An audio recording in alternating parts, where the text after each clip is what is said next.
बिस्मिल्लाहिर्रहमानिर्रहीम। शुरू अल्लाह के पाक नाम से जो बड़ा मेहरबान निहायत रहम वाला है। मेरा नाम अलीना है।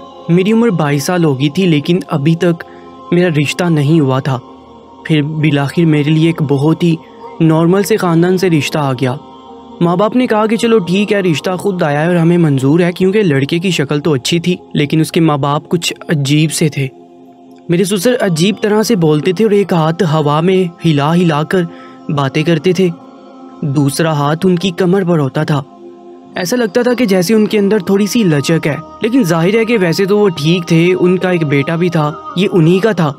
मोहल्ले के लोग तो बातें करते रहते थे और सब उनका मजाक बनाते थे, लेकिन मैंने अपने शोहर के साथ ज़िंदगी गुजारनी थी, इसलिए मेरे बाप ने रिश्ता दे दिया। मेरे ससुर मेरी शादी में मौजूद नहीं थे। ये बात बड़ी ही अजीब थी। मेरे वालिद साहब ने बार बार मेरी सास से पूछा, आपके शोहर यहाँ पर नहीं आए? तो उन्होंने कहा कि आज उनकी तबीयत बहुत ज़्यादा ख़राब हो गई है, इसलिए वो शादी में नहीं आएंगे।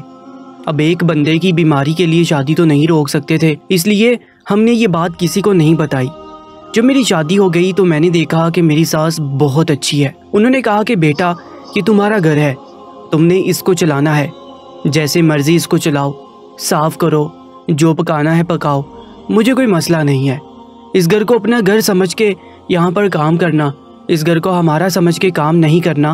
और मैं तुम्हें ये नहीं कहूँगी कि ये काम तो इस टाइम पे कर दिया, इस टाइम पे करो, जैसे तुम्हारी मर्जी है वैसे करो, बस घर तुमने संभालना है और मैं तुम्हारी मदद करूँगी। मेरी सास तो बहुत अच्छी थी, लेकिन मैंने देखा कि एक दिन मेरी ससुर की जेब बहुत ज़्यादा मोटी थी। वो हंसते हंसते कमरे में आए और वहाँ से मेरी सास के कमरे में चले गए। उनकी जेब को देखकर तो मुझे ऐसा लगा कि जैसे इसके अंदर नरम सी चीज़ थी। मुझे लगा कि सास के लिए फूल आए होंगे। फिर मैंने शाम को अपने हस्बैंड से कहा कि आपके बाबा अपनी बीवी के लिए फूल लेकर आते हैं, लेकिन आप मेरे लिए अभी तक फूल नहीं लेकर आए, जबकि अभी आपसे मेरी शादी हुई है, कोई इतने दिन भी नहीं हुए। तो मेरे शोहर ने कहा कि अगर तुम्हें फूल पसंद है तो मैं ले आऊँगा, लेकिन जो उनकी जेब में था वो फूल नहीं थे।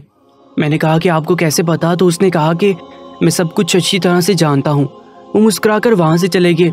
मेरे शोहर ने मुझे पूरी बात नहीं बताई और मैं भी हैरान थी। इसके अलावा एक और बात भी मैंने देखी थी, वो ये कि मेरे ससुर मुँह में हर वक्त कुछ ना कुछ चबाते रहते थे। मुझे लगा कि शायद वो बबल खा रहे हैं, लेकिन वो च्युइंगम नहीं थी, वो कुछ और था जिसको वो हर टाइम खाते रहते थे। और कभी कभी उनसे मुंह से पानी भी निकलता रहता था। कभी कभी वो बैठे बैठे अचानक से अजीब अजीब शक्लें बनाते रहते थे, जैसे जो चीज़ वो खा रहे हैं वो या तो बहुत ज़्यादा कड़वी है और या फिर उसका जायका बहुत ही बुरा है, और हर बार जेब से ही निकाल कर ही खाते थे। मैं भी समझ गई कि वो फूल नहीं थे, क्योंकि फूल तो खाए नहीं जा सकते और वो फूल क्यों लेकर आएंगे। मेरी सास और ससुर भी तो रोज़ लड़ाई होती थी, वो तो हर दूसरे दिन लड़ाई करते रहते थे।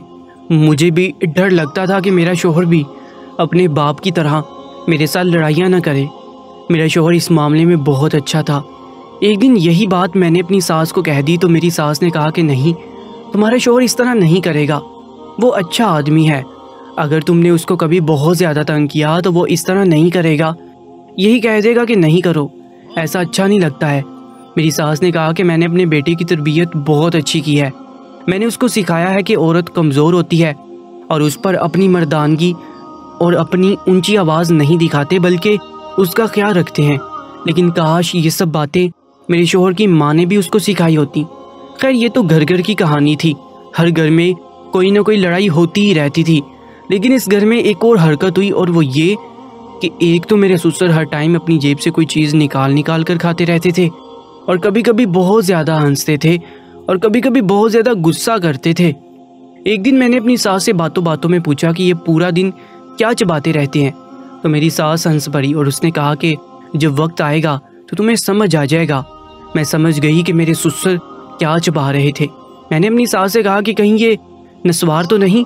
तो मेरी सास इस बात पर हंसने लगी और उन्होंने कहा कि पागल, अगर ये पूरा दिन नस्वार खाते रहते अभी तक तो अल्लाह को प्यारे हो जाते, ऐसी कोई बात नहीं है। मैंने ये भी सोचा कि जिस तरह मेरे ससुर और सास की इस उम्र में भी इतनी लड़ाइयाँ होती हैं, शायद इसकी वजह इनका नशा ही था। लेकिन सास ने कहा कि ये कोई नशावर चीज़ नहीं है। मैंने कहा कि आपका दिल तंग नहीं होता? आपका शोहर हर रोज़ आपके साथ लड़ाई करता है, तो उन्होंने कहा कि नहीं, मुझे आदत हो गई है। दरअसल हमारी शादी पसंद से भी नहीं हुई थी और ये शादी वाले दिन भाग गए थे। निकाह से 5 मिनट पहले और 2 घंटे लगे थे इनको तलाश करने में। इसके बाद इनके वालिद साहब ने इनको 2 थप्पड़ लगाए और फिर इन्होंने निकाह कबूल कर लिया था। मुझे इस बात पर न जाने क्यों हंसी आ गई। मेरी सास बिल्कुल संजीदा थी, मैं भी पूरा संजीदा हुई और मेरी सास भी हंसने लगी। उन्होंने कहा कि हाँ, बात ही ऐसी है, बस ये मुझे पसंद नहीं करते।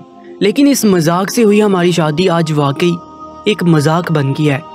तुम अपने शौहर से हमेशा मोहब्बत करना, हमेशा उसका बहुत ख्याल रखना, क्योंकि जिन रिश्तों में मोहब्बत नहीं होती ना, वो रिश्ते मुर्दा रिश्ते होते हैं, इनमें ज़िंदगी नहीं होती। एक दिन मैंने सोचा कि मैं सारे घर के कपड़े धो लूँ। आज कपड़े धोने का दिन था। सास ने कहा कि खाना मैं बना लूँगी, तुम कपड़े धो लो। मैं जगह जगह से सबके कपड़े इकट्ठे कर रही थी। कमरे में जाकर पहले अपने शौहर के और अपने कपड़े लेकर आई, फिर अपनी सास के कपड़े उठाए। मेरी सास की अच्छी आदत थी, वो कपड़े मशीन के पास ही रख देती थी। मैं ससुर के सारे कपड़े लेने के लिए कमरे में गई और कपड़े लेकर आई। मेरे हाथ मेरी ससुर की एक कमीज़ पर लग गए जो काफ़ी भारी लग रही थी। अब जो कपड़े धोता है उसकी ज़िम्मेदारी होती है कि वो पहले जेब वगैरह चेक कर ले, कहीं जेबों में कोई ज़रूरी कागज़ या नोट वगैरह ना रह गया हो। लेकिन जैसे ही मैं जेब में हाथ डालने लगी, मेरी सास इतनी जल्दी उठी कि उनके हाथ से बर्तन भी गिर गया और फ़ौरन आकर मेरे हाथ से कमीज़ खींच ली। मैंने कहा कि उनकी जेब में कुछ है और मैंने कपड़े धोने हैं, इसलिए मैं खाली कर रही थी। जबकि मैं भी चौंक गई क्योंकि उन्होंने हरकत ही इस तरह की थी। मेरी सास ने कहा कि मैं खुद धो लूँगी और बाकी कपड़ों में से भी मेरे ससुर की कमीज़ उठाकर ले गई, जबकि शलवार वहीं पर छोड़ गई। मुझे उनकी समझ नहीं आई कि अगर जेब में कोई चीज़ थी भी तो वो चीज़ निकाल कर मुझे कपड़े दे देती, मैं कपड़े धो देती, मुझे तो कोई मसला नहीं था। लेकिन वो तो कपड़े लेगी और फिर इसके बाद उन्होंने वो कपड़े मेरे सामने नहीं बल्कि आधी रात को धोए। जब मुझे नलका चलने की आवाज़ आई तो पता चला कि बाहर कोई है, और जब मैंने बाहर निकल कर देखा तो मेरी सास ही कपड़े धो रही थी और फिर तार पर लटकाकर कमरे में सोने के लिए चली गई। यानी कि उनका कपड़ों को मेरी सास ने सबसे पहले छुप छुपा कर अंधेरे में धोया, किसी को भी पता न चले। लेकिन ऐसा भी क्या था, ये बात मेरी समझ से बाहर थी। अब तो मुझे तजस्सुस होने लगा था कि आखिर मेरे ससुर की जेब में होता क्या है। कोई ऐसी चीज़ है जिसको वो पूरा दिन खाते रहते थे और उसका वज़न कम से कम भी आधा किलो होता था। इसके बाद वो रोज़ मेरी सास से लड़ाई भी करते थे, लेकिन मेरी सास उनको कुछ भी नहीं कहती थी। एक दिन ऐसा हुआ कि आधी रात को मेरी सास ने कमरे का दरवाज़ा खटखटाया। मेरे शौहर की शक्ल भी अजीब सी बन गई थी कि हम लोग साथ बैठे थे। अब ये क्या मुसीबत आ गई। लेकिन जब दरवाज़ा खोला तो मेरी सास मेरे शौहर का हाथ पकड़कर उनको एक तरफ ले गई और उनके कान में कुछ कहा। मैं भी चादर करके बाहर आ गई थी। मैंने कहा कि सब खैरियत है, तो कहने लगी कि खैरियत है, तुम सो जाओ। मैं अंदर चली गई और मेरा शौहर घर से बाहर चला गया। 2 घंटे तक मैं जागती रही क्योंकि मुझे नींद नहीं आ रही थी। मेरा शौहर वापस आया तो परेशान लग रहा था। मैंने कहा कि क्या बात है, क्या हो गया, कहाँ गए थे, आपने 2 घंटे लगा दिए। तो कहने लगा मेरी जैकेट निकाल दो, मुझे कहीं दूर जाना होगा, सर्दी बहुत ज़्यादा है। मैंने कहा कि आज रात को आपने कहाँ जाना है। तो मेरे शौहर ने मुझे इतना कहा कि बाबा नहीं मिल रहे हैं, घर से कहीं चले गए हैं। मैं हैरान रह गई कि अगर वो कहीं चले गए हैं तो वो छोटे बच्चे तो नहीं है कि उनको ढूंढने के लिए इंसान निकल जाए। कहीं गए होंगे, किसी दोस्त के घर गए होंगे। लेकिन मेरे शौहर ने कहा नहीं, तुम समझोगी नहीं, बात बहुत परेशानी की है। मैंने उसको उसकी जैकेट निकाल के दे दी और वाकई बाहर बहुत ज़्यादा सर्दी थी। वो फिर भी बाहर चला गया और सुबह के वक्त मेरे ससुर को लेकर वापस आया। मेरे ससुर के चेहरे से लग रहा था कि जैसे उनको किसी ने अच्छी तरह डांटा है और बहुत ज़्यादा बातें सुनाई हैं। खैर वो अपने कमरे में चले गए और मेरा शौहर आकर बैठा तो मैंने पूछा कि क्या बात है, क्या हो गया था, कहाँ गए थे अब्बू। तो कहने लगा कि अभी मेरे सर में बहुत दर्द है, मुझसे सवाल नहीं करो, मुझे थोड़ी देर सोने दो। मेरा शौहर सो गया और तकरीबन 10 बजे उठा। फिर मैंने उसको नाश्ता बनाकर दिया और जब नाश्ता कर रहा था तो तब पूछा कि क्या बात है। और मेरे शौहर ने मुझे तब भी बात नहीं बताई और कहा कि छोड़ो, बस यूँ समझो कि घर पर कोई मुसीबत आने लगी जो कि टल गई है, इसलिए तुम्हें ज़्यादा परेशान होने की ज़रूरत नहीं है। सुबह मेरी सास की एक औरत के साथ लड़ाई हो रही थी जो अपने घर का कूड़ा साफ़ करके हमारे घर के आगे डाल देती थी। मेरी सास की और उसकी लड़ाई काफ़ी बढ़ गई और उसने अजीबोगरीब किस्म की बातें करनी शुरू कर दी। आखिर में उसने कहा कि तुम्हारे घर में ही कौन जो तुम आवाज़ देकर बुला रही हो, इस घर में तो सारे नामर्द ही रहते हैं। ये बात सुनकर मुझे बड़ी हैरानी हुई। फिर मैंने सोचा कि गुस्से में कह दिया होगा लेकिन इतनी बड़ी बात कर दी उसने। बड़ी ही बदतमीज़ औरत थी। मेरे सामान से मेरी ज़रूरी चीज़ें भी गायब हो रही थी, और वो भी सिर्फ ऐसी चीज़ें जिन चीज़ों को सिर्फ कोई औरत ही इस्तेमाल कर सकती थी, और इस घर में सिर्फ मेरी सास ही रहती थी। फिर मैंने सोचा कि मेरी सास इस उम्र में इस तरह की चीज़ें इस्तेमाल क्यों करेगी। जब किसी लड़की की नई नई शादी होती है तो उसे बहुत सामान मिलता है। मुझे भी बहुत सामान मिला था, लेकिन मैं सामान के मामले में लापरवाह नहीं थी। और कुछ मेकअप की चीज़ें और कुछ जेवर वगैरह जो कि नकली थे, लेकिन मुझे मिल नहीं रहे थे। फिर एक बहुत ही अच्छा सूट भी गायब था। मैंने ये बात अपनी सास से नहीं की कि वो कहेगी कितनी लापरवाह है। मैं परेशान थी कि मेरे कमरे में से सामान कहाँ जा रहा था। मेरी तो कोई नंद भी नहीं थी कि मेरी सास मेरा सामान चुराकर उसको दे देती। और इसमें एक बात ये भी अजीब थी, मेरी कुछ चीज़ें कभी मुझे वापस मिल जाती थी पर वो इस्तेमाल हो चुकी होती थी, और फिर उनकी जगह कोई और चीज़ मिल जाती थी। ये मामला भी अपनी जगह था। मुझे इस घर में किसी भी चीज़ की समझ नहीं आ रही थी। सब लोग ही अजीब थे। अगले दिन मुझे ये पता चला कि मैं माँ बनने वाली हूँ। मैं बहुत ज़्यादा खुश होगी। मेरी सास भी बहुत खुश थी और मेरा शौहर भी। सबका ध्यान मेरी उम्मीद पर लग गया और ससुर के बारे में सबने सोचना ही छोड़ दिया। मेरी सास भी बहुत खुश थी। उन्होंने कहा कि बड़ी अच्छी बात है, घर में छोटा सा बच्चा आएगा तो रौनक लग जाएगी। मैंने कहा कि अगर बच्ची आ गई तो मुझे लगा कि शायद मेरी सास को बेटियां पसंद नहीं हैं। तो मेरी सास ने कहा कि अगर बेटियां आईं तो मैं इससे भी ज़्यादा खुशियां मनाऊंगी। बेटा आए या बेटी आए, मुझे इस बात से कोई फ़र्क नहीं पड़ता है। बस बीच की कोई चीज़ नहीं आनी चाहिए, क्योंकि फिर अगर ऐसा कुछ हो जाए तो उसकी ज़िंदगी बर्बाद हो जाती है और उसके माँ बाप की भी। मुझे इतनी हैरानगी हुई कि यह मौका था कोई ऐसी बात करने का। बंदा ये कह देता है कि अल्लाह तुम्हें नेक औलाद दे, चाहे बेटा दे या बेटी दे। मेरी सास ने मुझे क्या दुआ दी कि अल्लाह तुम्हें चाहे बेटा दे चाहे बेटी दे, लेकिन कहीं तुम्हारे यहाँ हिजरा पैदा ना हो जाए। अल्लाह अल्लाह, इस तरह की बात भी कौन करता है। ये सब तो मेरी समझ से बाहर था। मेरी सास वहाँ से चली गई। वैसे तो वो बहुत खुश थी, और आधी बात तो उन्होंने बहुत अच्छी भी की थी कि बेटी हो या बेटा कोई फ़र्क नहीं पड़ता। मैंने ये बात अपने शौहर से कही तो मेरे शौहर ने कहा कि जब इंसान बूढ़ा हो जाता है तो उसको पता नहीं चलता कि वो क्या बात कर रहा है। चलो तुम खुश रहो, अब से तुमने खुश रहना है और किसी बात की टेंशन नहीं लेनी है। और मुझे भी कोई परवाह नहीं है कि बेटी हो या बेटा हो, तुम्हारी औलाद सेहत और ज़िंदगी वाली हो। शादी के बाद हम लोगों की एक बहुत बड़ी दावत थी जो कि बहुत देर से हुई, क्योंकि मेरे शौहर के चचा मुल्क के बाहर होते थे। वो वापस आए तो उन्होंने कहा कि हमारी दावत है। तो अम्मी ने कहा कि वो बहुत अमीर है और उनकी बीवी हर बात पर नुक्ताचीनी करती है, इसलिए अच्छे से तैयार होना और अपना सबसे अच्छा सूट पहनना। उन्होंने बताया कि मेरी जिठानी के साथ मेरी बिल्कुल नहीं बनती। वो कोई ना कोई गिला ही करती है और कीड़े निकालने की कोशिश में लगी रहती है, इसलिए तुमने बहुत अच्छे से तैयार होना है। लेकिन मुझे समझ नहीं आ रही थी मैं कौन सा सूट पहनूं। मैंने अपने 2 अच्छे सूट निकाल लिए, लेकिन अब मैं उन दोनों में बहुत ज़्यादा कंफ्यूज थी कि कौन सा पहनूं। थोड़ी देर के बाद दरवाजे पर दस्तक हुई तो मुझे लगा कि मेरा शौहर है। मैंने कहा कि इसमें से कौन सा अच्छा है और अपने शौहर की तरफ पलट गई, लेकिन जब देखा तो वो मेरे शौहर नहीं, मेरे ससुर थे। मैंने कहा सॉरी अब्बू, मुझे लगा आपका बेटा है, इसलिए मैंने कहा। उन्होंने कहा कोई बात नहीं, क्या हुआ, सेलेक्ट नहीं हो रहा? उन्होंने कहा जी दोनों बहुत खूबसूरत हैं, इसके साथ काला जूता पहन लोगी तो वो भी बहुत अच्छा लगेगा, और सोने की बालियाँ तो होगी तुम्हारे पास, वो भी ब्लैक के साथ, बहुत अच्छी लगेंगी। मैं इतनी हैरान थी, मेरे ससुर ने मेरे सामने 5 मिनट के अंदर ना सिर्फ मेरी मुश्किल आसान कर दी, वाकई उनकी सेलेक्ट की हुई चीज़ें आपस में मिलकर बहुत ज़्यादा अच्छी लग रही थी। मैंने कहा कि आपको इन सारी चीज़ों को इतनी ज़्यादा समझ है? तो उन्होंने कहा कि बिल्कुल, मुझे तो बहुत समझ है। मेरी सास वहाँ पर आ गई और उन्होंने कहा कि ये तो बस अंदाज़ा लगाते रहते हैं, इनकी बात ना सुनना। उन्होंने मेरे ससुर को आंखें दिखाई, जैसे इशारा किया कि यहाँ पर तुम्हारा क्या काम। मेरे ससुर ने कहा कि क्या हो गया, अगर मैंने अपनी बहू को कोई मशवरा दे दिया तो तुम जो मुझे आंखें दिखा रही हो। मेरी सास शर्मिंदा होगी और उनको वहाँ से लेकर चली गई। मैं बड़ी हैरान हुई कि आजकल की लड़कियों में भी इतनी तमीज़ नहीं होती जितनी मेरे ससुर को थी कि किस सूट के साथ कौन सा जूता और कौन सा जेवर पहनना है। मैं दावत में वाकई बहुत खूबसूरत लग रही थी और सबने मेरी बहुत तारीफ़ की कि तुमने बहुत अच्छे कपड़े पहने हैं, तुम्हारे जूते तुम्हारे कपड़ों के साथ बहुत अच्छे लग रहे हैं।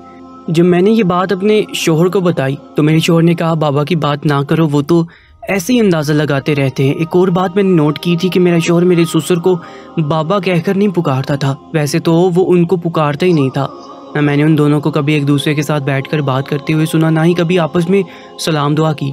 मेरा शौहर तो उनके साथ इस तरह पेश आता था जैसे वो इस घर में रहते ही नहीं है और इस घर का हिस्सा नहीं है। एक दिन पुकारना पड़ा तो उसने उनका नाम लिया। मेरे सामने कहता था कि बाबा के लिए खाना बना दो या बाबा की बात है, लेकिन उनको बाबा नहीं कहता था। मैंने कहा कि आप अपने बाप का नाम लेते हैं, तो कहने लगा कि हाँ मुझे बचपन से आदत है, लेकिन मैंने ऐसा पहले कभी नहीं देखा था, कोई गड़बड़ ज़रूर थी। मेरे शौहर की मेरे ससुर के साथ बिल्कुल भी नहीं बनती थी। शायद इसकी वजह ये थी कि वो रोज़ मेरी सास के साथ लड़ा करते थे। एक दिन मैं घर में अकेली थी, तो ये मेरी सास भी आज घर पर नहीं थी, मोहल्ले में कहीं गई हुई थी। सारे घर को साफ़ करने के बाद मैंने बहुत ज़्यादा कूड़ा निकाला और कूड़ा फेंकने के लिए मैं पीछे बंद गली गई। वहाँ पर ड्रम पड़ा था, कूड़ेदान, जो कि सब घर वालों ने अपना अपना रखा हुआ था, और कूड़े वाला आकर वहीं से सबका कूड़ा ले जाता था। मैं वहाँ कूड़ा फेंकने गई तो हैरान रह गई। वहाँ मेरे ससुर की कमीज़ पड़ी हुई थी और मैंने उसको उठाया तो वो भारी लग रही थी। मैंने वो कमीज़ उठाकर अपने कमरे में ले आई, क्योंकि आज मुझे देखना था कि इसके अंदर क्या है। मैंने एहतियातन कमरे का दरवाज़ा बंद कर दिया। मेरे शौहर के आने का वक्त नहीं था और मेरी सास मोहल्ले में गई थी। अगर आ भी जाती तो मैं कहती थी कि मैं कपड़े बदल रही थी, लेकिन मैंने जल्दी जल्दी कमीज़ की जेब खोली तो उसके अंदर जो चीज़ थी वो देखकर मैं हैरान रह गई। उसके अंदर एक चीज़ नहीं थी बल्कि 3-4 चीज़ें थी। एक चीज़ तो ऐसी थी जिसकी वजह से वो बहुत भारी लग रही थी, और वो थी इमली। मेरे ससुर इमली खाया करते थे, लेकिन इमली तो सिर्फ लड़कियां ही शौक से खाती हैं। और दूसरी चीज़ थी मेरी लिपस्टिक, जो काफ़ी दिनों से गुम हो चुकी थी, और मेरे झुमके भी।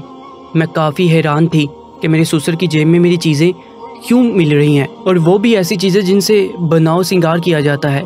फिर मैंने अपने दिमाग पर जोर दिया कि मेरे ससुर थोड़े से लचके कमर थे। ये बात तो सारे ही जानते थे। इसके अलावा मेरे ससुर इमली खाते रहते थे। उनको लड़कियों की चीज़ों के बारे में भी बहुत पता था। ये सब बातें तो किसी और तरफ जा रही थी, लेकिन ऐसा कैसे हो सकता था। शाम हुई तो मैंने ये बात अपनी सास को बता दी। मैंने कमीज़ भी दिखा दी और चीज़ें भी। उन्होंने कहा कि तुम घर का हिस्सा हो, तो तुम्हें कभी ना कभी तो ये सब कुछ पता चल ही जाता था, और तुम्हें जल्दी पता चल गया। मैं तुम्हें असल बात बता देती, नहीं तो पता नहीं तुम क्या क्या सोचती होगी। मैंने कहा कि मैं तो बहुत हैरान हूँ, आप लोग मुझसे बातें छुपाते हैं। इस घर में जो भी हो रहा है वो मुझे भी पता होना चाहिए। मैंने पहले दिन कहा था कि ये मेरा भी घर है।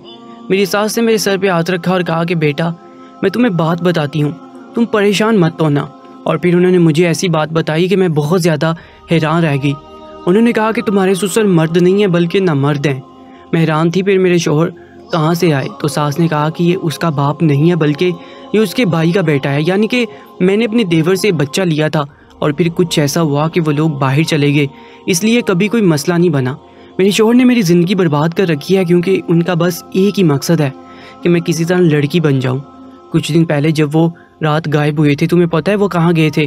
वो डॉक्टर के पास गए थे और डॉक्टर से ऑपरेशन करवाना चाहते थे, लेकिन ऐन वक्त पर जाकर हमने उनको ज़बरदस्ती रोक लिया और वापस घर ले आए। और अगर ऐसा हो जाता तो माशरे में हमारी क्या इज्जत रह जाती। इसलिए इस तरह की हरकतें करते रहते हैं, जानबूझकर इमली खाते हैं, क्योंकि कहीं से सुन लिया है कि इमली खाने से औरत में नस्वानियत बढ़ती है। इसी तरह तुम्हारी चीज़ें चोरी करके इस्तेमाल करते रहते हैं। मैंने तो अपनी सारी चीज़ें ताले में रखी हैं, लेकिन तुम्हें ये बात कहती तो फिर तुम क्या सोचती कि मुझे क्यों कहा है। इसलिए मैंने तुम्हें कहा नहीं। उस दिन जो मशवरा दे रहे थे वो भी इसलिए दे रहे थे क्योंकि उनको इन सारी चीज़ों का बहुत ज़्यादा शौक है। हमारी रोज़ इस बात पर लड़ाई होती है, सारे रिश्तेदार मुझसे दूर भागते हैं और कोई भी घर नहीं आता है।